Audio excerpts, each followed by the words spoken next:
So I guess there's going to be spoilers for the manga in this video, so if you don't want to know what's going to happen, you can check out now. So now that I guess My Hero is going to continue, meaning that it's not like coming to an end soon or with like the next arc or something like that, at least according to what Horikoshi recently said. You can check out this video right here in case you're curious about what the possible future of the series could be, or at least just its longevity. But that being said, I guess it's open range for what the next arcs could be, and this video just isn't like me just guessing or just hoping what it could be. I think we do have some evidence as to what one of the future arcs of the series could be. And that might be like another joint training arc. You might be thinking like, well, we just had joint training. But honestly, we really didn't, at least in the manga. I mean, in season 5, we're about to get it for the first time in the anime. But in the manga, it's been over 2 years, I guess, at this point, almost. And almost 100 chapters. So if we were to have something like this again, I don't think it would be too soon. Not even saying it's going to happen soon in the manga. I mean, by the time it does happen, if it does, it could be even later than that. But let me get to the main point of why I think this is a good possibility. So if we go back to the provisional license exam arc, at the end of it, we see like this exchange between Miss Joke and Aizawa, where Miss Joke says, "I'm glad I caught you. I was thinking we should bring our classes together for some joint training." And then Aizawa says, "Sure, that would be good." And after that was said, that always kind of stuck with me, and I kind of always wanted to make a video about it. So I didn't really want to waste my time or get my hopes up or anyone else's hopes up about what the future of the series could be if it wasn't going to have a future at all, you know? But I think this little exchange here is kind of important and maybe even laying the groundwork for what one of the future arcs could be. Because typically in battle manga, or at least the good ones, there's not like a lot of just throwaway dialogue. Characters usually just don't say things of like importance or things like this just for no reason. So I'm thinking that, yeah, this is probably here for a reason. But at the minimum, I think Horikoshi just put this here as just,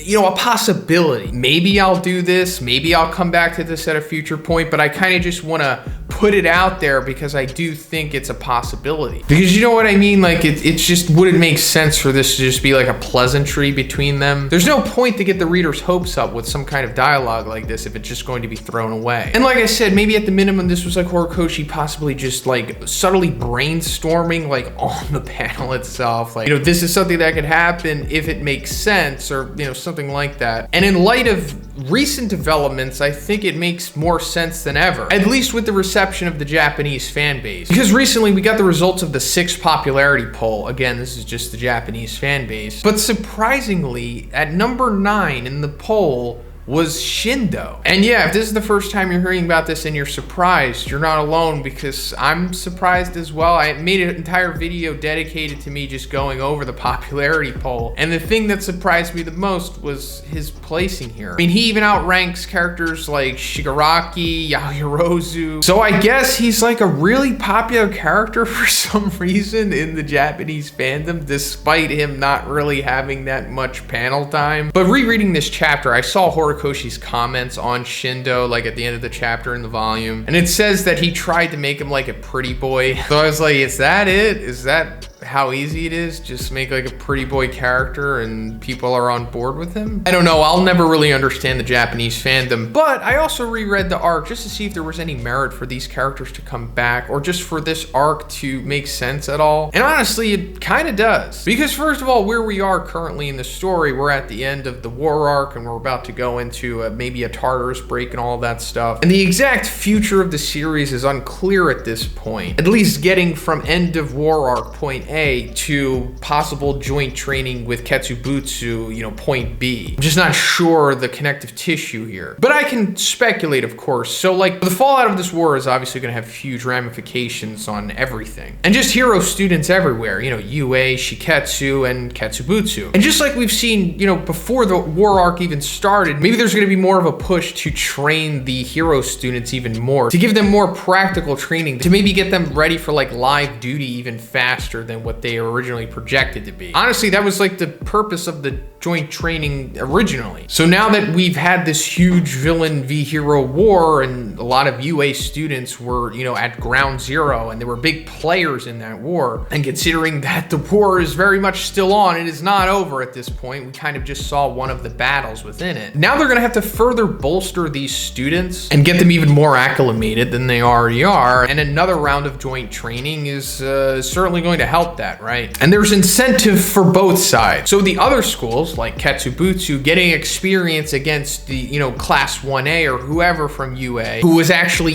in live combat in this major significant battle, is going to help foster the growth of Ketsubutsu. Also, rereading this arc, Ketsubutsu definitely got the most spotlight of all of the other schools involved in this arc, and more so than Shiketsu, who has already come back, you know, in the remedial course little mini arc that we had. And we've established like some, you know, mild relationships almost between these characters. Like Shindo kind of has like a cold beef with Bakugo, and Shindo also, I guess you could say, kind of has like this cold rivalry with Izuku. Tatami showed interest in Shoto, even though it wasn't like a big deal, it just still showed somewhat of a connection between the characters. And of course, the original connection that we got between these two factions is, you know, Miss Joke and Aizawa. And I'm not expecting anything to come of this, it's just that these two characters know each other and they have a history. It's actually even implied that they dated once. Also, another little interesting thing that I caught in my reread of this arc was in one of the little post-chapter commentaries regarding Makabe, the guy who kind of looks like a turtle. Horikoshi like first explains his quirk, saying that like he can make objects hard as rocks by rubbing them between his hands. It doesn't work on living things. But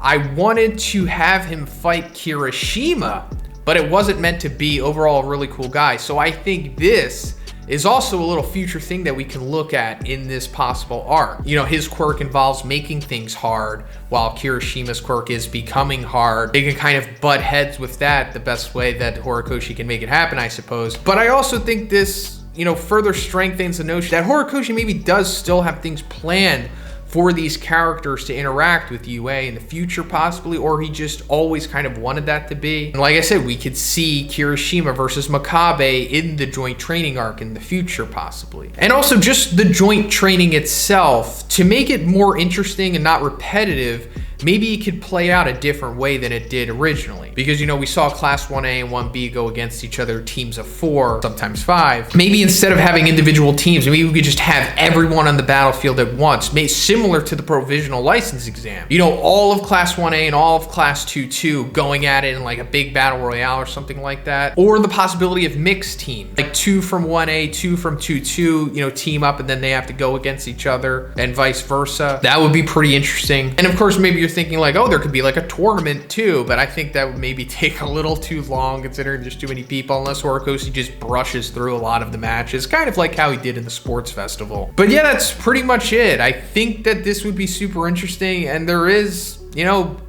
in my opinion, good evidence to support the possibility of this being a future arc. But let me know what you think about this in the comments. Do you think that we're going to see something like this? And if not, do you think we're just going to see Ketsubutsu again at all in the story?